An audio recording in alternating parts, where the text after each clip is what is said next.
하여튼 좀 비상 상황이고 국민의힘이 이런 형태로 존재하는 것 자체가 국민들에게는 지금 거부감이 있다.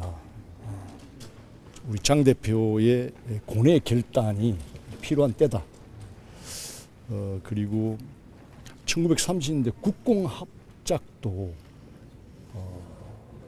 진짜 적대적 관계임에도 불구하고 합작을 한 것은 그 일본이라는 적을 막아야 국가의 미래가 있다는 절박감 때문에 있었듯이 지금 우리 당이 나갈 길에 힘이 된다면은 그게 한동훈이든 누구든 이제 힘을 다 합쳐야 된다. 그런 결단을 내려야 된다는 것이고, 또 하나는 전륜이라고 말은 하지만은 전륜의 의미를 분명하게 국민들에게 보여주지 못했다. 그 전륜은 바로 보수의 가치를 지키는 게 우리의 의무였다면 그 가치의 가장 핵심은 헌법적 가치를 지키는 것인데, 그 헌법적 질서를 무너뜨렸기 때문에 우리는 전륜한다 라는 의미로 분명히 메시지를 내는 게 선명성 또는 우리 미래를 위해서 옳은 일일 것이다. 그런 정도의 이야기가 좀 있었고 저도 공감하고 있습니다. 지도부 반응은 어땠나요? 지금 듣고 있는 시간이니까 비장한 마음으로 듣고 마음을 열고 듣고 계실 거라 저는 생각하고 있습니다. 그럼 국공합작 얘기하신 거는 한동훈 전 대표 복당시켜야 된다고 이런 얘기. 복당이 아니라 무소속이면 어떻겠어요? 지금 복당의 문제 뭐 그런 게 사소한 문제가 아니라 필요하면은 지금 사실 사법 파괴 뭐 등등 해서 우리 헌법적 가치를 상당히 훼손하는 부분도 있잖아요. 이 정부가 하고 있는 일들이 결국 건강한 보수가 있어야 대한민국도 바로 정상적으로 운영되는 거 아니에요? 그런 차원에서 하는 이야기들이. 지금 여러 가지 말씀을 하고 있고요. 제가 뭐 지난번부터 계속 얘기했던 그 윤석열 절연 부분하고 그 다음에 또 뭐가 있었더라? 그렇죠. 그 지난번에 그 장동혁 대표 발언 그걸 철회하라는 그런 말씀을 드렸고요. 그리고 우리가 어쨌든 지방선거를 승리하기 위해서는 뺄셈의 정치를 하고 있는 것은 대단히 잘못되었다. 그 지금이라도 통합의 리더십을 보여줘야 되고, 그러기 위해서는 그 한동훈 대표를 제명한 부분, 그 당원 게시판 가지고 제명한다는 것은 그건 말이 되지 않지 않느냐. 그래서 그걸 좀 상징적으로 통합의 리더십을 보여줄 수 있는 그 상징적인 의미니까 그런 것을 좀 철회하는 그런 용기가 필요하지 않을까 생각을 한다. 그 결단을 내려달라 그렇게 이야기했습니다. 지도부 반응은요? 계속 메모를 하고 있더라고요. 당 대표가? 명 정도 혹시 유민우 위원장 그 사태 그 이야기도 나왔습니다. 윤리위원장 사태에 대해서도 요구하는 발언이 나왔습니다. 어느 분이 나왔나요? 그건 나중에 물어보시면 대변인이 답을 하시겠죠. 참 지방선거가 90일도 안 남았는데 우리 당의 이 모습이 너무 처참합니다. 민주당은 광역단체장 공천을 단수공천으로 몇 군데 마무리하고 주요 지역 경선 일정표도 발표를 하고 공천 잡음 없이 작업을 매끄럽게 진행하면서 선거체제로 빠르게 전환하고 있는데, 우리 당은 어제 대구시장에 9분, 또 경북지사 후보에 6분, TK 지역만 몰리고 딴 데는 인물 아닙니다. 전국 정당인은 이라는 이 국민의 힘이 영남 자민련도 안 되는 TK 자민련으로 추락하고 있다. 이런 우려를 하는 것은 무리가 아닐 것입니다. 수도권 아시다시피 인물 아닙니다. 인천만 하더라도 부평, 계양, 서구, 시연 구하기가 참 힘듭니다.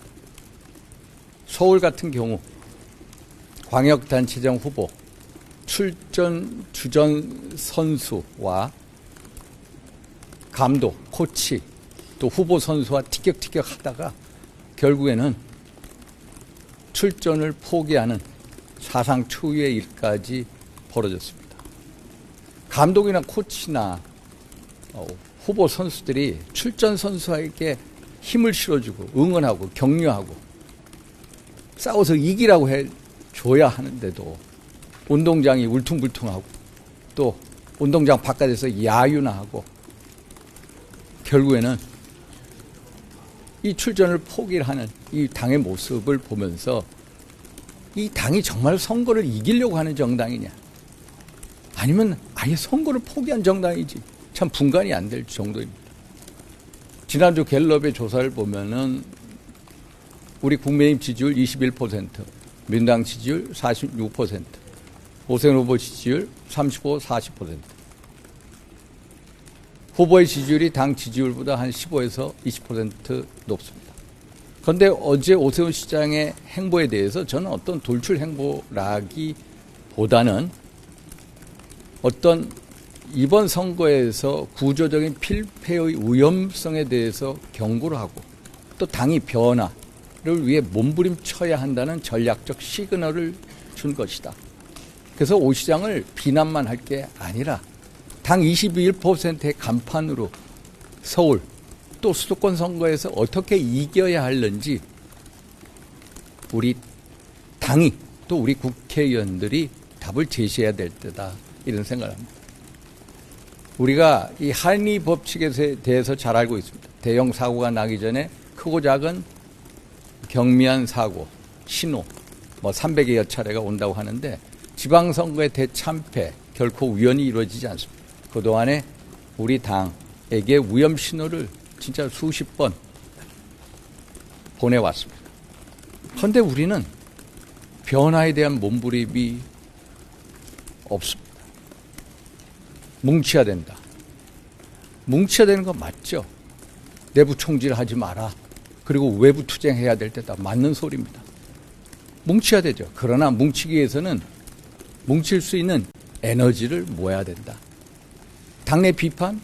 이것을 어떤 분열이라고 얘기하는 게 아니라 당을 사랑하는 충정으로 느끼고 또 당내 어떤 쓴소리를 내부 총질이 아닌 당을 살리기 위한 절규로 알아듣고 의견 수렴을 하고 분열이 아닌 통합의 에너지로 모으고자 하는 당내 리더십의 역할이 필요하다. 오늘 송원석 원내대표께서 여러 이런 자리를 만든 한 거에 대해서 깊이 존중, 존경의 뜻을 표합니다. 빨리 당의 내부의 이 불협화음을 제거하고 빨리 당의 중심을 잡아서 그 다음 스텝으로 넘어가야 된다라는 말씀을 드립니다.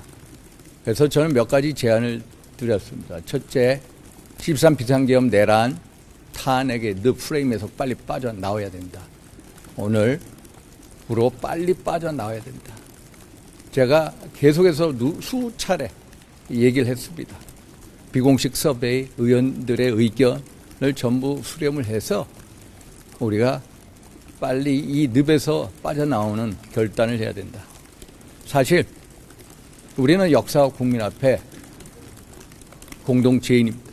적어도 이재명의 나라를 만들어서 대한민국 사법부가 몰락하고 대한민국의 가치와 근간이 무너지게 한 데에 대해서 우리 모두의 책임. 그래서 역사 국민 앞에 속죄와 책임의 자세로 서야 된다. 거기에는 누구도 이해가 있을 수 없다. 우리 의원 모두 또 지난 정부의 우정자들 전부 다.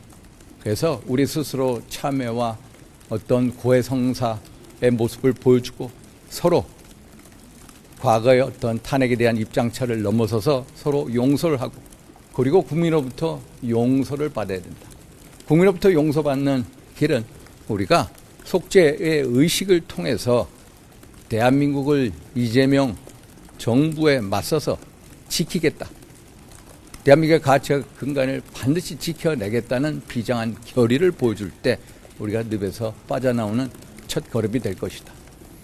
그리고 서울시장 광역단체 후보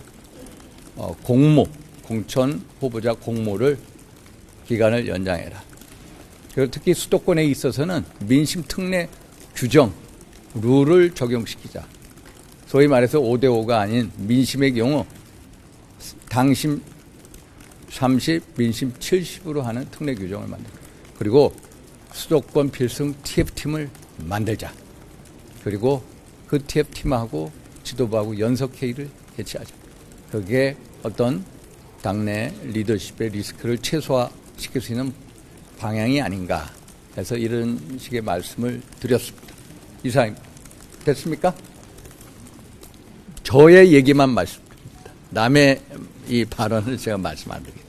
관련해서 지도부가 반응이 있었나요? 아직까지 없습니다. 또 지금은 의원분들이 얘기를 하는 중입니다.